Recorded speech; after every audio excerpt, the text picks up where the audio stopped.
चलिए, सभी विद्यार्थियों को जय हिंद। बात करें, हम लोग भारत के मैप पढ़ रहे थे और भारत के मैप में हम लोग शेष भारत के बारे में पढ़ लिए थे। और आज हम लोग को जो बचा हुआ था भारत के मैप में पढ़ने के लिए, वो क्या पढ़ने के लिए बचा हुआ था कि पूर्वोत्तर भारत के राज्यों के बारे में पढ़ना था। कहने का मतलब नॉर्थ ईस्ट के राज्यों के बारे में हम लोग को पढ़ना था। तो बात करें नॉर्थ ईस्ट के राज्यों में, तो कुल मिलाकर भारत के जो नॉर्थ ईस्ट में है राज्यों की संख्या वो क्या है? 7 है। नॉर्थ ईस्ट में जो भारत के राज्य है वो टोटल कितने राज्य है? 7 राज्य है। यहां से देखिए, यहां से नॉर्थ ईस्ट बनता है। ध्यान से देखिए, नॉर्थ ईस्ट के अंतर्गत कितने राज्य आता है? 7 राज्य आता है। कौन कौन राज्य आते हैं? तो ध्यान से देखिए, 1 नंबर पर असम है, 2 नंबर पर क्या जी? अरुणाचल प्रदेश। अरुणाचल प्रदेश के बाद आ जाइए, अरुणाचल प्रदेश के बाद आ जाइए क्या जी? नागालैंड। नागालैंड के बाद क्या जी? मणिपुर। मणिपुर के बाद आ जाइए मेघालय। मेघालय के बाद त्रिपुरा और मिजोरम। इस 7 राज्य मिला के क्या कहलाता है? तो 7 राज्य को हम लोग कहते हैं नॉर्थ ईस्ट के राज्य। मतलब नॉर्थ ईस्ट मतलब क्या? पूर्वोत्तर भारत के राज्य, पूर्वोत्तर भारत के राज्य। और एक बात और आपको बता दें कि जो 7 राज्य है, इसका एक उपनाम है जिसको हम लोग बोलते हैं क्या? 7 sister of east. 7 sister of क्या जी? North east. मतलब पूर्वोत्तर की 7 बहनें, पूर्वोत्तर की 7 बहनें के नाम से हम लोग जानते हैं। बात करें कि इन्हें पूर्वोत्तर की 7 बहनें क्यों कहा गया, मतलब 7 सिस्टर ऑफ नॉर्थ ईस्ट क्यों कहा गया? तो इसे 7 सिस्टर ऑफ नॉर्थ ईस्ट इसलिए कहा गया क्योंकि सभी जो राज्य है, 7 राज्य है, कहीं ना कहीं आपस में या कहे तो परस्पर कहीं ना कहीं क्या एक दूसरे के ऊपर क्या है? निर्भर है। कहीं ना कहीं एक दूसरे के ऊपर क्या है? निर्भर है। कैसे निर्भर है? तो थोड़ा ध्यान से देखिएगा। यहाँ पर कौन सा राज्य है जी? तो ये त्रिपुरा है, जो हम लोग कलर कर रहे हैं। ध्यान से देखिएगा, कौन सा राज्य है? तो ये भारत का कौन सा राज्य है जी? त्रिपुरा राज्य है, जो 3 ओर से किससे घिरा हुआ है? 3 ओर से बांग्लादेश से घिरा हुआ है। 3 ओर से किससे घिरा हुआ जी? बांग्लादेश से घिरा हुआ है। तो बताइए, जब 3 ओर से बांग्लादेश से घिर ही गया तो इस राज्य में आने का या परिवहन का एकमात्र साधन क्या हो जाता है? तो इस राज्य में परिवहन का एकमात्र साधन क्या हो जाता है? असम। असम के रास्ते से आप क्या आइएगा? त्रिपुरा आइएगा। क्या जी? त्रिपुरा आइएगा। किस रास्ते से? तो असम के रास्ते से आपको त्रिपुरा। तो कहीं ना कहीं ये त्रिपुरा है परिवहन के मामले पर किस पे डिपेंड है? तो असम राज्य पर डिपेंड है। बात करें कि अगर असम, तो असम राज्य भी किस पे डिपेंड है जी? अरुणाचल प्रदेश पर। असम राज्य भी देखिएगा तो ये अरुणाचल प्रदेश पर बिल्कुल क्या है? डिपेंड है। क्यों? क्योंकि यहाँ से अगर ब्रह्मपुत्र नदी इस तरह से आता है तो ब्रह्मपुत्र नदी पर आप देखेंगे, ब्रह्मपुत्र नदी सबसे पहले कहाँ एंट्री करता है? तो ब्रह्मपुत्र जो नदी एंट्री करता है वो सबसे पहले अरुणाचल प्रदेश में एंट्री करता है। और अरुणाचल प्रदेश में एंट्री करने के बाद यह नदी कहाँ आता है? तो असम में। और असम में भयंकर बाढ़ ला देने की वजह से असम का जो शोक कहा जाता है, ब्रह्मपुत्र नदी को कहा जाता है। जिस प्रकार बिहार में भयंकर बाढ़ कौन लाता है जी? तो बिहार में भयंकर बाढ़ ले आता है कोसी। भयंकर बाढ़ कोसी ले आता है। उस प्रकार कोसी नदी को हम लोग कहते हैं बिहार का शोक। उसी प्रकार जो ब्रह्मपुत्र नदी है, जो ब्रह्मपुत्र नदी है, वो कहाँ भयंकर बाढ़ ला देता है? तो भयंकर बाढ़ ला देता है भाई असम राज्य में, इसलिए इसको असम का शोक कहा जाता है। बात करें कि इनको 7 सिस्टर, जो उत्तर की 7 बहनें की संख्या क्यों कहा गया? तो 7 सिस्टर या उपनाम है, किनके द्वारा ये उपनाम दिया गया? तो ये भी प्रश्न आपसे हो सकता है, आने वाला एग्जाम में पूछ लेगा। तो जो 7 सिस्टर जो इनका नाम दिया गया है, पूर्वोत्तर के 7 बहनें, वो असम के एक सिविल सेवक थे। असम के एक सिविल सेवक थे जिनका नाम था ज्योति प्रसाद साकिया। ज्योति प्रसाद साकिया, ज्योति याद रखिएगा इनाम को, ज्योति प्रसाद साकिया। ज्योति प्रसाद साकिया, ज्योति प्रसाद साकिया के द्वारा ही सर्वप्रथम इसको उपनाम दिया गया था 7 सिस्टर ऑफ नॉर्थ ईस्ट, मतलब पूर्वोत्तर की 7 बहनें। तो बात करें पूर्वोत्तर की 7 बहनें में, तो पूर्वोत्तर के 7 बहनें कितने राज्य आता है जी? 7 राज्य। 7 राज्य के बारे में बता दिया। यहाँ से एक प्रश्न पूछ लिया जाता है कि इनमें से कौन सा राज्य 7 सिस्टर के अंतर्गत नहीं आता है? तो ध्यान से देखिए, तो सिक्किम।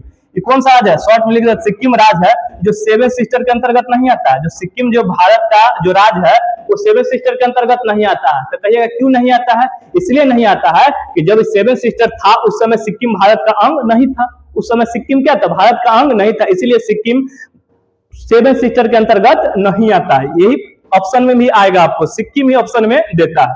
बात करें कि ये 7 सिस्टर है, इस 7 पूर्वोत्तर की जो 7 राज्य है, शेष भारत के किससे जुड़ता है? तो ध्यान देगा, शेष भारत से ये जुड़ता है। आपको बता देते हैं जो शेष भारत से कैसे जुड़ता है। तो ध्यान से देखिए, एक चीज आप ध्यान से देखिएगा, यहाँ पर पश्चिम बंगाल आपको दिखाई देता होगा। पश्चिम बंगाल आपको दिखाई देता है। तो पश्चिम बंगाल के के पास यहाँ पर आइएगा तो यहाँ पर देखिए ये जो 20 किलोमीटर का एक चौड़ा सा पट्टी आपको दिखाई देता होगा, 20 किलोमीटर का एक चौड़ा सा पट्टी दिखाई देता होगा, यही एक रास्ता है, यही रास्ता है जिससे हम लोग 7 सिस्टर राज्यों में प्रवेश करते हैं, 7 सिस्टर राज्यों में प्रवेश करते हैं। तो इसी को हम लोग बोलते हैं चिकन नेक। किसका नाम बोलते हैं? चिकन नेक के नाम से बोलते हैं, चिकन नेक के नाम से जानता है। ये 20 किलोमीटर लंबा जो चौड़ा पट्टी है, इसी के माध्यम से भारत का पूर्वोत्तर के 7 राज्यों आपस में जुड़ा हुआ है। बात करें भारत के 7 राज्यों में, तो सर्वप्रथम हम लोग थोड़ा बात कर लेते हैं। सबसे पहले पढ़ लेते हैं क्या, इधर से असम राज्य को उठा लेते हैं, मतलब 7 राज्यों के बारे में हम लोग को पढ़ना है। तो सबसे पहले किसके बारे में उठा लेते हैं? असम के। असम के बात करें तो असम का पहला याद रखिएगा, असम जो है पूर्वोत्तर भारत का प्रवेश द्वार किसे कहा जाता है? असम। अगर आप पूर्वोत्तर भारत में जाइएगा तो सबसे पहले किसमें आपको प्रवेश करना पड़ेगा? असम में। इसलिए पूर्वोत्तर भारत का प्रवेश द्वार किसे माना जाता है? असम को कहा जाता है। किसे कहा जाता है जी? असम को जाता है। क्यों? क्योंकि पूर्वोत्तर भारत में जैसे आप एंट्री लिए तो सबसे पहले किसमें जाइएगा? असम राज्य में जाइएगा। किसमें? असम राज्य में जाइएगा। देखिएगा यहाँ से एंट्री करिएगा तो लाल आपको दिखाई देता है, असम राज्य है, असम राज्य में। बात करें असम, तो असम राज्य में वर्तमान में 33 जिला। असम राज्य में कितने जिले हैं? तो वर्तमान में असम राज्य में 33 जिले हैं।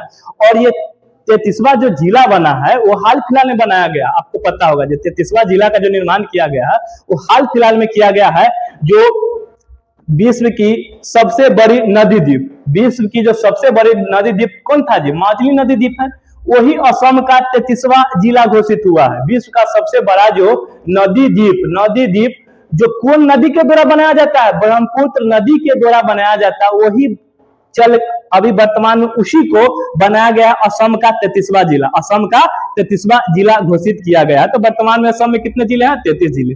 बात करें असम में तो देखिएगा असम में असम राज्य के अगर यहाँ पर आइएगा एकदम अरुणाचल प्रदेश के इस साइड में, तो डिब्गोई और डिब्रूगढ़ यहाँ पर पड़ता है। ये किसके लिए फेमस है? तो तेल शोधक कारखाने के लिए। यहाँ से पेट्रोलियम उत्पादन होता है। क्या उत्पादन होता है जी? पेट्रोलियम। कहाँ पे? डिब्रूगढ़ और डिब्गोई यहाँ पर पड़ता है। पेट्रोलियम के लिए जाना जाता है, पेट्रोलियम के लिए। उसके बाद आप नीचे आइएगा, इसके जस्ट नीचे आइएगा तो यहाँ पर एक राष्ट्रीय उद्यान है जिसको हम लोग बोलते हैं काजीरंगा राष्ट्रीय उद्यान। क्या बोलते हैं जी? काजीरंगा राष्ट्रीय उद्यान। यह काजीरंगा राष्ट्रीय उद्यान असम राज्य में है और एक सींग वाले गंडे के लिए फेमस है। कितने सींग वाले? याद रखिए, एक सींग वाले गंडे के लिए फेमस है असम का काजीरंगा राष्ट्रीय उद्यान। और यहाँ पर एक और राष्ट्रीय उद्यान है। यहाँ पर देखिए हम लोग का पड़ोसी देश क्या है जी? पड़ोसी देश यहाँ पर हम लोग का भूटान है। भूटान के इस साइड पे आइएगा तो मानस जो राष्ट्रीय उद्यान है वो असम में ही है। और ये हाथी और शेर के लिए फेमस है। किसके लिए जी? हाथी और शेर के लिए फेमस है। बात करें असम, तो असम आपको पता है पूरे भारत में 50% से अधिक चाय का उत्पादन कौन करता है? तो अकेले असम राज्य करता है। कौन राज्य करता है जी? असम। तो पूछेगा भारत में सर्वाधिक चाय का उत्पादन करने वाला राज्य कौन है? तो असम है। कौन सा राज्य है जी? असम राज्य है और असम राज्य है। और यहीं पे असम के कौन सा? तो जोरहाट में, असम के जोरहाट में ही भारतीय चाय अनुसंधान केंद्र स्थित है। असम के जोरहाट में ही भारतीय चाय अनुसंधान केंद्र स्थित है। चाय का अनुसंधान कहाँ होता है? तो असम के जोरहाट में ही इसका अनुसंधान केंद्र बनाया गया है। बात करें असम के और कुछ बात करें असम के, तो असम में एक जगह यहाँ पर देखिएगा, त्रिपुरा से जस्ट पहले एक जगह है। यहाँ पे त्रिपुरा से पहले एक जगह है। त्रिपुरा से बात करें, त्रिपुरा से पहले एक असम में आपका जगह पड़ता है। असम में क्या पड़ता है जी? एक जगह पड़ता है जिसको हम लोग कहते हैं सिलचर। ध्यान से देखिए, यहाँ से सिलचर से एक सड़क निकाली गई थी जो असम को होते हुए, पश्चिम बंगाल होते हुए, बिहार होते हुए, यूपी होते हुए, मध्य प्रदेश होते हुए, राजस्थान होते हुए कहां तक लाती है? गुजरात के पोरबंदर। ये गुजरात के कौन सा जगह है जी? पोरबंदर तक लाता है। इसको हम लोग बोलते हैं पूरब पश्चिम गलियारा। इसका एक सड़क है क्या जी? सिलचर से, असम के कहां से? ध्यान से फिर से सुनिए, असम के सिलचर से पश्चिम बंगाल होते हुए, बिहार होते हुए, यूपी होते हुए, मध्य प्रदेश होते हुए, राजस्थान होते हुए, गुजरात के पोरबंदर तक एक सड़क जाती है जिसे हम लोग कहते हैं NH-27 राष्ट्रीय राजमार्ग। किसे कितना कहते हैं जी? राष्ट्रीय राजमार्ग 27 कहते हैं। और यह भारत का दूसरा सबसे बड़ा राष्ट्रीय राजमार्ग है। बात करें इस राष्ट्रीय राजमार्ग की लंबाई कितना है? तो लगभग इसका लंबाई लगभग क्या 3500 किलोमीटर है। 3500 किलोमीटर है। और इसको बोलते हैं क्या जी? East west corridor. East west corridor मतलब पूर्व पश्चिम गलियारा, पूर्व पश्चिम गलियारा के नाम से जाना जाता है। लेकिन बात करें कि भारत में सबसे जो, तो चलिए बात करें, देखिए भारत का सबसे जो द्वितीय एनएच, द्वितीय सबसे बड़ा जो एनएच है मतलब राष्ट्रीय राजमार्ग, वो आपको बता दिए, जो असम के सिलचर से लेके कहां तक, गुजरात के पोरबंदर तक जाता है, जिसको हम लोग एनएच 27 कहते हैं। एनएच क्या कहते हैं, 27 कहते हैं। इसका लंबाई क्या है जी, 3500 किलोमीटर है, और इसको हम लोग के नाम से जानते हैं पूर्व पश्चिम गलियारा। पूर्व पश्चिम गलियारा मतलब ईस्ट वेस्ट कॉरिडोर। बात करें कि भारत का सबसे बड़ा राष्ट्रीय राजमार्ग कौन है, तो भी याद कर लीजिए।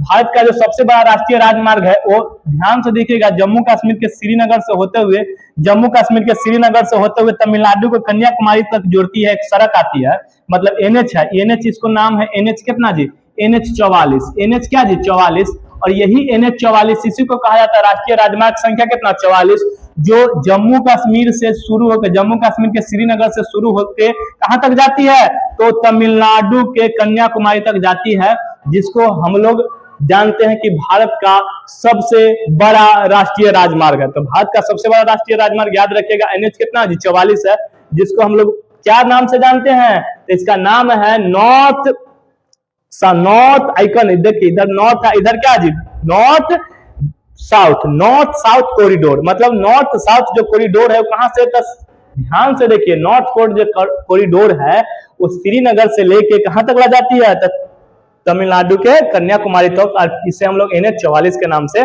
जानते हैं। और इसकी